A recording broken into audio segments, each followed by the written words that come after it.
Então vamos pensar aqui no nosso intestino. Ai, morada de bactérias, fungos e outros micróbios. Todos aqui, morando no nosso intestino, mas desempenhando uma função em vários aspectos da nossa saúde. E ter uma colônia, presta atenção, uma colônia abundante, diversificada, pode ajudar nosso corpo a melhorar a função imunológica, sintetizar os nutrientes, controlar o apetite, melhorar inclusive o nosso bem-estar mental. Aqui vai acontecer a produção de serotonina, dando bem-estar pra gente, alegria. Para falar mais sobre a saúde intestinal, hoje eu recebo o cirurgião coloproctologista, Dr. Alexandre Nishimura. Seja bem-vindo, doutor. Obrigada por estar aqui com a gente. Alegria te receber, viu? Obrigado. Você está aqui do seu ladinho pra gente conversar sobre esse assunto. Eu fico feliz porque a gente sempre fala, né, de um tempo para cá, o intestino é seu segundo cérebro. Falamos de depressão bastante essa semana, o psiquiatra falou, não adianta tomar remédio para depressão se não cuidar da saúde do intestino, se não cuidar da microbiota intestinal. Sim. Então, hoje a gente vai ter a chance de descobrir, de desvendar esses mistérios. Sim. Ainda mais janeiro, né, janeiro branco, né, das doenças mentais e prevenção. O intestino realmente, todo mundo fala que é o segundo cérebro. Mas a gente tem envolvido aí as bactérias também, né? A flora intestinal, que é tão importante para estabilizar a saúde emocional, metabolismo de uma forma geral, digestão, bem-estar, sono, né? Uma boa noite de sono é super importante. Cada vez mais tem estudos falando sobre isso. Que ótimo. Você já viu que tem bactérias boas, né? Tem bactérias boas e ruins. É importante a gente aprender sobre isso e fazer a prática do dia a dia, de forma que as bactérias boas sejam bem nutridas. Sim, elas sejam sempre em maior número do que as maléficas. Isso é super importante. E a gente consegue mexer com isso, com o tipo de alimentação que a gente come, que é super importante. A gente sempre fala assim que a gente é o que a gente come, né? Então isso também vai refletir na população bacteriana que a gente tem no intestino. E quando tem esse desequilíbrio, Cláudio, a gente fala que chama disbiose. Então disbiose é quando você tem bactérias ruins em maior número do que as boas. E a gente precisa tomar algumas medidas para controlar isso. Aí eu sei que em casa talvez você fique pensando, tá, mas como é que eu vou saber disso? Não sei se vale a pena fazer exames para saber se existe, mas eu acho que a prevenção é o melhor caminho, né? Eu acho que na verdade os hábitos que a gente toma, os bons hábitos, vão fazer com que a gente tenha equilíbrio. Mas é importante a gente sentir o nosso corpo. Quais são os sinais que o corpo está dando? Né? Se você está tendo estufamento abdominal, se está soltando mais gases, se o intestino não está funcionando bem. Então aí é um sinal, um indício de que as coisas não estão indo bem. E a gente tem que ajustar, né? Porque alguns alimentos eles vão produzir bactérias piores, que vão dar mais gases. Então a gente tem que ajustar isso aí. Existem aí alguns exames que podem ser feitos, exame de fezes, para poder ver como é a população, mas acho que mais importante do que a gente ficar bitolado em saber qual é o nome da bactéria que tem, a gente sentir o nosso corpo e ver se ele está em desequilíbrio ou não. E aí, procurar adequar, né? Passa com uma boa nutri para poder ter as orientações sobre quais tipos de fibras comer, quais massas deixar de se alimentar, alguns elementos que são pró-inflamatórios. Então, acho que a gente tem que sentir o nosso corpo e aí sim tomar as nossas condutas para poder procurar uma solução para os problemas que a gente está tendo. Perfeito. A gente pensa muito em probióticos quando a gente pensa em flora intestinal, né, na microbiota intestinal. Mas eu queria que você falasse um pouquinho dos pré-bióticos, porque às vezes a gente está lá até consumindo em cápsulas probióticos e esquece de alimentar essas bactérias boas, né? O que seriam os pré-bióticos que a gente consegue consumir no dia a dia na própria alimentação? Sim. Então, no dia a dia, se a gente for pensar, as próprias fibras que a gente escolhe, as frutas, os legumes, eles vão ser considerados como os pré-bióticos. Então, dependendo do tipo de cereal, tipo de fibra, do tipo de legumes que você come, você vai acabar selecionando um pouco mais essa flora intestinal e aí você vai estar equilibrando para um lado mais positivo ou para um lado mais negativo. O que eu queria dizer, assim, eu sempre falo para os pacientes, Cláudio, que assim, nem todo mundo é igual. Então, às vezes, você tem um costume de comer, por exemplo, uma alface e não faz bem para você, mas o outro come e faz bem. É porque o teu organismo ele se adapta melhor àquele tipo de fibra, àquele tipo de nutriente. Então, assim, o pré-biótico seria realmente aquilo que você falou. É o tipo de alimento que a gente está dando para as bactérias intestinais para elas se proliferarem, se ela ter aquela saúde ali dentro do nosso intestino. Você falou de alface e de fibra.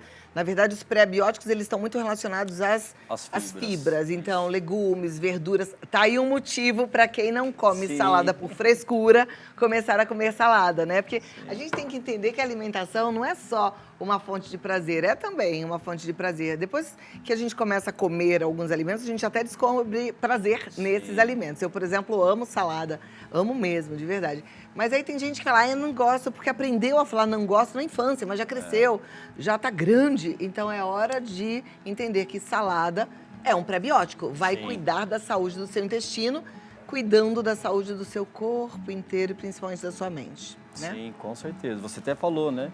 A questão da serotonina. 80 a 90% da serotonina, que a gente chama, é o neurotransmissor, que a gente chama de hormônio do prazer, é produzida no intestino. Então, se a gente tem um equilíbrio daquela nossa flora, se o intestino está funcionando adequadamente, você vai ter produção de neurotransmissores como esse, que vai resolver a questão de prazer, de saciedade, de sono, né? Então, isso acho que é super importante, a gente manter o corpo em equilíbrio. A gente não pode pesar tanto por um lado, nem tanto por outro. Você fala que 8,80 não dá. Eu sei que uma vez ou outra, a gente acabou de passar festas, né? Tem uma escapadinha, mas você tem que retomar e equilibrar isso para poder ter o corpo sempre saudável. Perfeito. O funcionamento do intestino, pensando em evacuação, ele precisa ser, de fato, como um reloginho? O mais adequado é você fazer um reloginho, por quê? Porque você acaba criando um hábito, principalmente, Cláudio, nas mulheres. Os homens, a gente brinca assim que é mais turístico, né? As mulheres não, as mulheres têm que ter aquele momento. Então, às vezes, você não consegue ir ao banheiro para fazer suas necessidades antes de trabalhar, tem o desejo no momento de trabalho, não tem aquela liberdade, aquele costume. E aí você acaba fazendo com que o intestino ele, se acostume a não ter desejo. E você vai gerando um quadro de constipação. Então, se você faz um reloginho para você estar no seu ambiente, no seu habitat, reguladinho, é o mais adequado. Antigamente, na verdade, as pessoas elas tinham que colher, caçar ou pescar para poder se alimentar. Então, por isso que a gente fala que você se alimenta 30 minutos, 60 depois de se alimentar, o ideal é evacuar. Hoje, com a facilidade da modernidade, não é assim. Você tem super facilidade de comer, né? Vai na geladeira, pega um alimento, passa num restaurante. Então, hoje você acabou se adaptando. Por isso que a questão do reloginho é super importante na sociedade atual, para você ter esse costume e não acabar criando o hábito de constipação. Agora, é verdade que quem não vai ao banheiro todo dia já pode se considerar constipado? Não. Eu digo assim sempre para os pacientes que 3 é o número chave. Se eu evacuo até 3 vezes por semana, tá tudo bem. Se eu evacuo mais que 3 vezes por dia, é diarreia. Então assim, se você evacuar dia sim, dia não, fezes com consistências normais, sem dor e sem muito esforço para evacuar em mais de 25% das vezes, isso não é constipação, é normal. Eu já peguei pacientes que, doutor, eu tenho constipação com 20 anos, mas por que você tem? Porque eu não faço todo dia. Mas você dói? Não. Tem dificuldade? Não.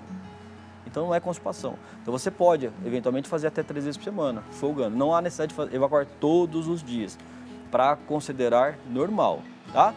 Óbvio, que se você conseguir evacuar todos os dias é melhor, porque você está eliminando essas impurezas, tá? Isso é importante. Perfeito. Falando da saúde do intestino, só para você entender, deixa eu pedir até para colocar essa imagem na tela cheia, a gente perceber aqui o caminho do alimento, né? A gente vê isso na escola, mas agora vamos recapitular. Isso. Doutor, por favor. Porque assim, Cláudia, a gente tem o sistema digestório, ele começa desde a boca. Então já começa a digestão lá em cima. E a gente falando assim na questão do intestino, o intestino seria essa imagem verde e azul embaixo, que é o intestino grosso. O intestino grosso ele é responsável, na verdade, pela confecção do bolo fecal. Então ali vai fazer a absorção de água, que a gente acabou não absorvendo adequadamente na ingesta hídrica ali, né, via oral, absorve e forma o bolo fecal. Por isso que a gente fala, se a gente não toma tanto líquido, o corpo vai entender na hora que chegar ali no intestino grosso, poxa, a Cláudia não tomou líquido, eu preciso absorver líquido para poder fazer o metabolismo. E as fezes ficam mais endurecidas. Então o grosso é mais responsável por isso. O delgado, que é aquela parte alaranjada, no interior dessa parte verde, que é composto pelo duodeno jejunilho, ele é responsável por 90% da absorção de nutrientes. Então, esse intestino fino, ele é mais para a questão de nutrientes, vitaminas, né, os sais, minerais, e o grosso é pela formação do bolo fecal. Então, isso que seria, na verdade, o que a gente fala do intestino. Perfeito. Entendendo isso, a gente vai passar para um outro momento da nossa pauta. Aí a gente vai falar de doenças, tá? Então me dá 2 minutinhos e eu volto aqui. Vamos lá de volta, gente. Voltando ao nosso assunto sobre o intestino. Falamos bastante sobre a saúde do intestino. Agora vamos falar de algumas doenças que podem acontecer no intestino. A disbiose seria uma doença, né? Sim. Uma condição. Sim, seria um desequilíbrio ali que acaba gerando alguns sinais e sintomas, então é classificado como uma doença, sim. Muito mais fácil de tratar do que algumas outras patologias, mas é considerado uma doença. A gente tem outras patologias, como os pólipos, como o câncer do intestino, diverticulite, diverticulose. Aqui na imagem, Cláudio, dá para a gente mostrar na figura. Então, ali embaixo, você tem alguns pólipos. Aquela imagem mais rosinha, como se fosse uma bolinha, seria já um... Para ver se eu estou conseguindo entender, doutor. Deixa eu passar por esse lado aqui. Peraí. Então, nessa imagem... Isso aqui, que é um pólipo? Isso já seria um tumor. Isso é um tumor. O pólipo é esse? Esses são os pólipos. São menores. Isso, seriam os pólipos. Se eu tenho pólipo, não retiro, não faço o exame, que seria a colonoscopia, não descubro, ele pode crescer e virar um tumor? Pode. Tá? 90% dos tumores vêm dos pólipos. Então é o cicloadenoma-carcinoma. Então por isso que a gente bate muito a tecla de fazer a colonoscopia para poder o quê? Interromper esse ciclo. Então a gente sabe que um pólipo, ele tem um prazo em torno de 5 anos para poder degenerar e virar um câncer. Então por isso que tem esse prazo. Faça a colonoscopia de 5 em 5 anos, mesmo que não tenha sintomas. Então isso é importante fazer, tá? Aqui seria o quê? Isso aí seria um processo inflamatório. Então quadros de colite, quadros de doença de Crohn, colite pseudomembranosa por uma enterite, uma infecção intestinal, você pode acabar tendo essa produção de muco e liberando aí uma evacuação mais diarreica. Ali em cima, a gente tem um quadro... Aqui? Isso. De diverticulite, tá? Então aí você mostra o espessamento da parede. Eu brinco com os pacientes que divertículo é como se fosse o cabelo do intestino. É sinal de que a gente está envelhecendo. São saquinhos que dão na parede do intestino. Então se você inflama, a parede vai ficar espessada e aí dá o quadro da diverticulite. E aqui embaixo, esse vermelho, Cláudio, é também parte do intestino, é a principal causa de cirurgia de urgência no mundo, que é apendicite. Então, o apendicite... é aqui que fica o apêndice? Isso é o apêndice? Isso é o apêndice. Olha, Fernando mostrando que já fez a cirurgia de apêndice. Isso, a principal causa de cirurgia de urgência do mundo é apendicite. É aqui o apêndice. Por que as pessoas têm apendicite, doutor? Porque você tem uma obstrução, porque o apêndice, como dá para ver ali, é como se fosse um dedo de luva, é um fundo cego, você não tem comunicação com nada. Então, na base dele, você tem uma obstrução, você dificulta a circulação e aí você vai acabar gerando o quê? Uma proliferação bacteriana e gera uma infecção. Então, a apendicite é normalmente por conta disso. Ali não é o começo do intestino. É o começo do intestino grosso. Mas aí ele está ligado aonde? Ele está ligado ali naquele pedacinho. Isso. Pelo intestino fino. O intestino fino cai no intestino grosso no seco. E no seco é onde sai aquele dedinho que é o apêndice. E todo mundo tem esse apêndice? Todo mundo tem esse apêndice. Porque não serve para nada, né? Atualmente não, né? Antigamente você tinha como processo de digestão, mas hoje a gente brinca, né, na residência médica de cirurgia, que o apêndice ele serve para ajudar o R1 a aprender a operar, né? Entendi. Mas o apêndice ali e fica do lado direito do abdômen. Então a gente tem várias patologias, né, que podem acometer o intestino. E aí, dentre as benignas e dentre as malignas. Eu acho que o grande, vamos dizer assim, o grande tabu que tem aí é essa questão de fazer ou não fazer, por exemplo, a colonoscopia se não tem sintoma. Isso é uma coisa que eu sempre bato a tecla nos pacientes, mostro através... É muito importante quando você tem, na verdade, um famoso, né, uma celebridade que acaba tendo e você começa a falar sobre o assunto. Isso é importante conscientizar as pessoas, porque 70% mais ou menos dos novos casos de câncer de intestino, os pacientes não têm sintomas.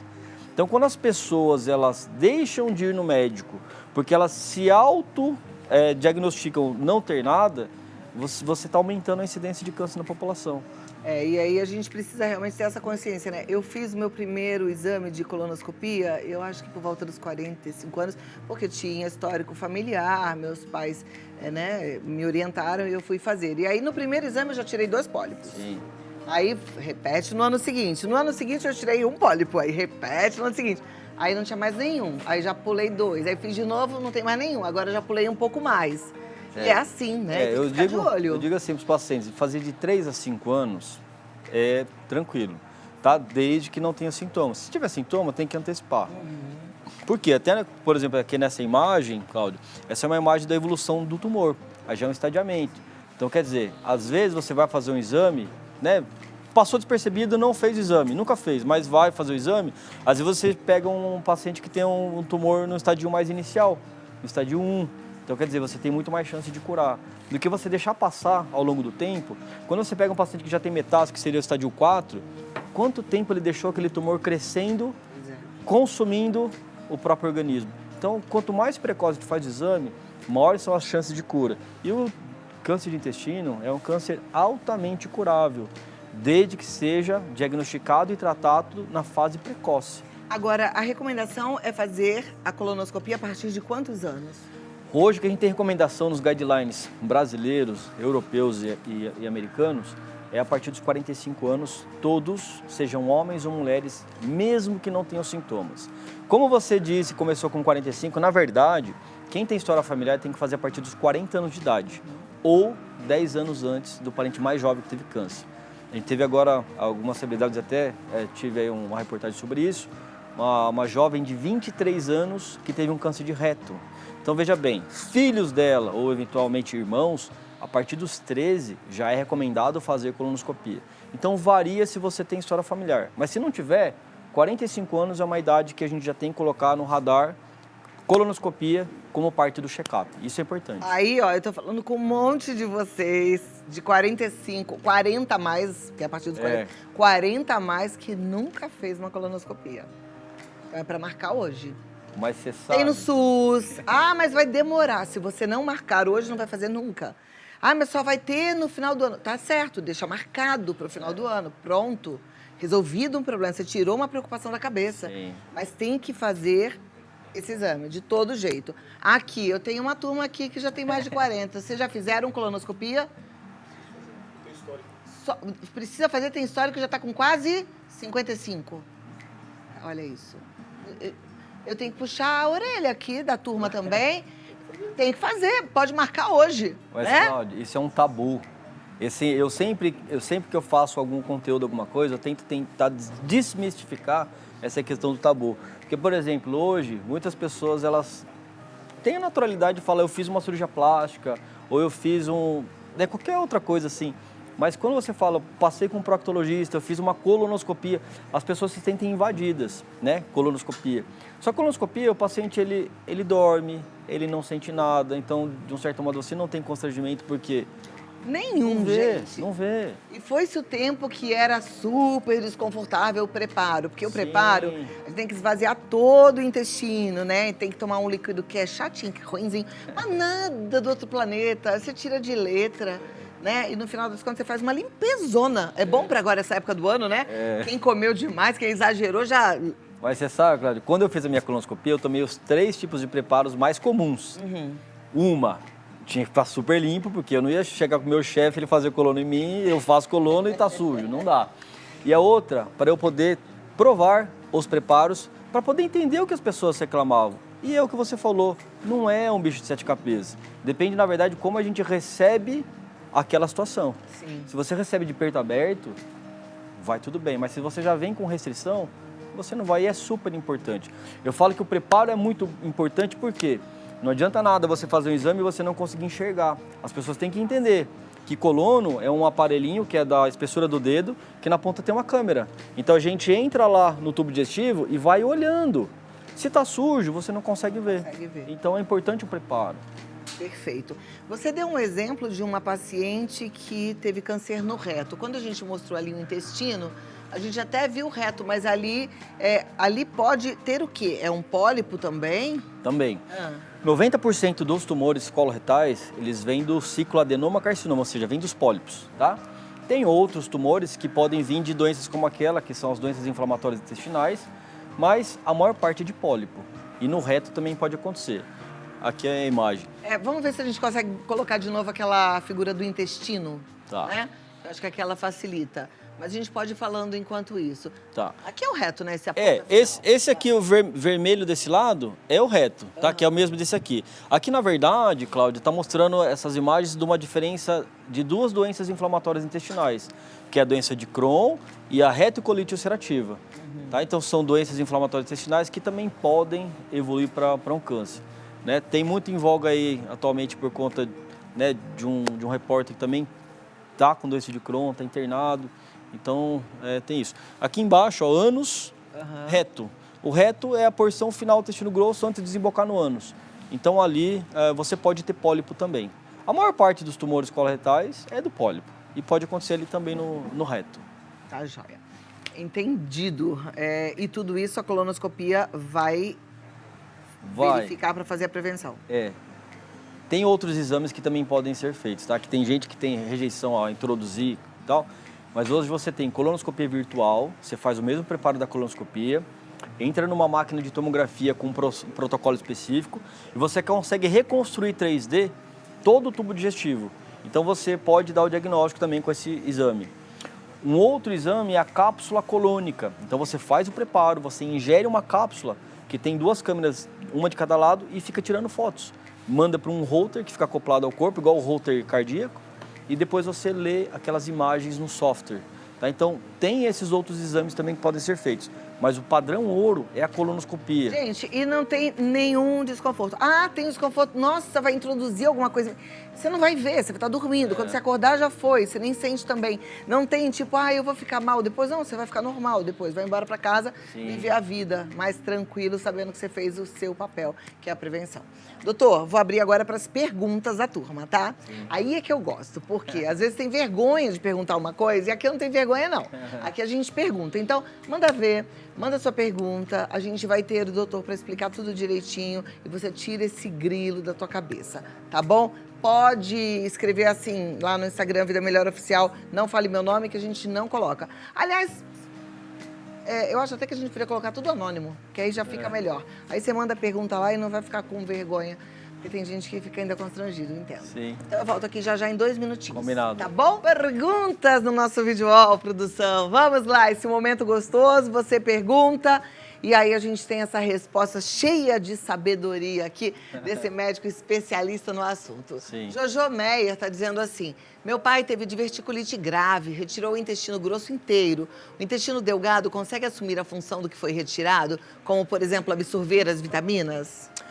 Sim, Cláudio, isso aí foi aquela explicação que eu disse. O delgado é o que absorve 90% dos nutrientes. É assim, um paciente já me perguntou isso essa semana. Mas assim, normalmente quando tem diverticulite grave, a gente não faz a ressecção de todo o intestino. O dele deve ter acontecido alguma coisa diferente. Porque quando ele tem diverticulite, a gente fala que a gente tem que fazer a ressecção do reto e sigmoide, onde em 90% das vezes é onde dá a diverticulite, que é a região de maior espacidade, que seria aqui desse lado esquerdo. Por isso que quem tem diverticulite tem uma dor mais aqui no flanco esquerdo, tá? Mas, sim, o organismo ele consegue assumir esse papel, tá, de absorção de nutrientes. A única coisa que pode acontecer, se esse paciente ele já tinha um trânsito intestinal, né, um movimento intestinal normal, ele pode começar a ter o que? Mais diarreia. Então você acaba aumentando esse fluxo de evacuação. Ao longo do tempo o corpo vai se adaptando e vai voltando a evacuar, mas o normal desses pacientes é acabar evacuando assim umas 3 vezes por dia a 5 vezes. Se você ficar evacuando muito mais vezes, você, como tem um trânsito muito rápido, aí você não consegue absorver as vitaminas. Deixando só o intestino delgado, você consegue, mas você tem que reduzir esse trânsito. Então, ou o corpo se adapta sozinho, ou tem que entrar com medicação para poder segurar. Ele consegue evacuar ali 3 vezes por dia, 2 vezes por dia, que seria o recomendado. A alimentação precisa mudar também, no caso de ingerir menos fibras? É porque, assim, você vai ter que ingerir fibras, né, por conta do pré-biótico e tal, mas você tem que ajustar algumas coisinhas. Porque se você come muito, toma muito líquido e tudo mais, alimentações laxativas, você vai acabar espolhando muito mais. Tá joia. Tá? Nosso cinegrafista tem uma pergunta, Everaldo, por favor. Oi, doutor, boa tarde. Boa tarde. Queria tirar uma dúvida. A cor das fezes tem alguma influência de um mau funcionamento do intestino? Sim, total. Mas assim, essa é uma coisa que as pessoas elas não têm costume de evacuar e olhar para o privado, né? Então assim, às vezes você tem uma evacuação de fezes mais enegrecidas, você vai pensar eventualmente num sangramento de pequena monta, pequeno volume do próprio intestino grosso, ou um sangramento da parte do tubo digestivo superior. Se você tem uma evacuação de fezes mais acinzentadas, você pode ter um problema eventualmente de vesícula, fezes mais amareladas, com sangue. problema intestinal, um tumor, uma diverticulite, uma colite. Então, a cor das fezes, elas interferem e nos guia para alguns raciocínios diagnósticos. Obrigada pela pergunta. A próxima é da Cherolaine. Ela quer saber se fibra de maçã ajuda na saúde intestinal e qual a quantidade ideal. Cláudia, assim, ó, de um modo geral, eu sempre falo para os pacientes que as fibras em geral, elas são importantes. O que a gente recomenda hoje são em torno de 30 gramas de fibras insolúveis por dia. Então, assim, pode comer, só que eu sempre falo, não adianta você comer em demasia. Eu tive uma paciente uma vez que comeu uma bacia de acerola e entupiu. Então, não adianta. Ela comeu o caroço? Com caroço. Apesar de que há quem diga que a jabuticaba que a gente come com caroço e tudo também vai entupir. Eu não consigo comer jabuticaba e jogar o caroço fora. Confesso que nunca tive problema. Um pouquinho tudo bem. O que não pode, eu sempre falo para as pessoas que a gente tem que ter bom senso. A gente tem que equilibrar, senão a vida fica preta e branca, tem que ser colorida. Então, não pode ser em demasia, mas fibra de maçã pode comer outras fibras, não tem problema. Tá joia. O Antônio Nunes quer saber se comer nos horários certos, em rotina, hora certa para almoço e jantar, ajuda na saúde do intestino. Sim, justamente por conta daquilo que eu tinha comentado, né? Que lá no passado, a gente tinha muito mais esse costume de você se alimentar, 30 a 60 minutos já está funcionando o intestino. Se você tem a rotina de alimentar, né, no almoço X horário, no jantar X horário, você vai, de um certo modo, está também regulando o funcionamento do teu intestino. Outro detalhe, que eu tinha até um professor que falava que por que os orientais são mais magros do que os ocidentais? Porque eles dizem que depois que o sol se põe, não é momento mais de você se alimentar, que é momento de você se repousar. Então, se você ajusta isso aí também, você vai regulando tanto a saúde intestinal, quanto do estômago, quanto sono, porque não adianta nada você ir numa churrascaria, se empanturrar de comida e querer dormir, você não vai dormir bem. Falando de churrascaria, é verdade que a carne fica lá no nosso intestino por dias e dias? Mais difícil da digestão. E carne, na verdade, a gente tem as carnes vermelhas, a gente tem que limitar. Hoje a recomendação são 500 gramas de carne semana. O brasileiro come isso aí muito mais. 500 gramas de carne num dia, né, se deixar. E porque ela tem mais difícil de digestão. É que a carne vermelha tá cara. Mas ela é mais difícil de fazer a digestão. 500 gramas por semana. Por semana, Então você vai imaginar que você vai comer um bifinho de 150 gramas, no máximo 3 vezes por semana. E ponto. Em uma refeição só. É recomendação, né? Muito bom. O Pedro Iago, estou fazendo dieta com alto consumo de carboidratos. Isso pode prejudicar meu intestino? Ô, Cláudio, mais uma vez, né? Tudo que a gente faz em excesso é prejudicial. Porque você pode gerar processos inflamatórios intestinais também. Então, tudo que você faz em equilíbrio vai bem. Em excesso, você sobrecarrega. Não só o intestino, no caso dos carboidratos, mas também outras questões sobre hormônios de digestão, hormônios pancreáticos, enfim. Então, tudo em excesso faz mal. Tive adenoma em 2015 e retirei os pólipos. Tem alguma chance de voltar? Rita Cádia, adenoma Adenoma seriam os pólipos, tá? Tem chance. A gente fala que 30% hoje na literatura das pessoas que tiraram um pólipo vão formar outros pólipos. Então tem chance. Por isso que a gente fala, ela falou 2015.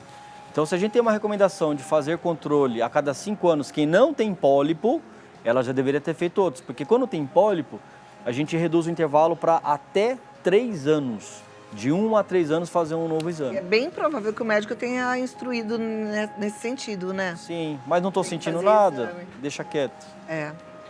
Bom, acho que foi ótimo, né? Ficou com dúvida? Tem mais coisas? Tem mais perguntas, depois a gente vai encaminhar todas para o doutor, tá bom? Mas muito obrigada, doutor Alexandre Nishimura, tá no dr.alexandre Nishimura no Instagram.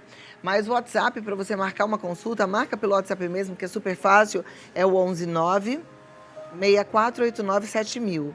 119 6489 7000.